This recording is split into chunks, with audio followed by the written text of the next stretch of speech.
فما إمكانية كبيرة إنه ميسي لعب آخر مباراة ليه في مسيرته في نهائي كأس العالم.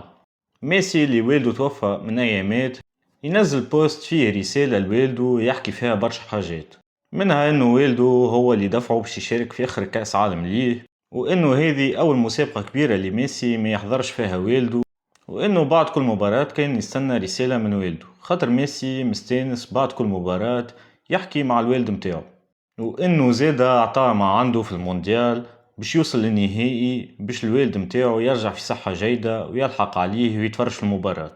ولكن الحالة متاعه ما تحسنتش وما قدرش يجي للنهائي يتفرج في ولده.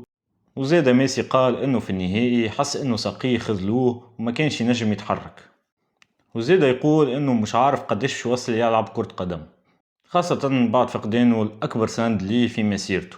خورخي ميسي الرجل اللي خلى عائلته وهز ولده لأوروبا إسبانيا بالتحديد، وعاش غاديكا معاه، وكان متواجد معاه في لحظات الفرح ولحظات الحزن والإنجازات اللي عملها الكل.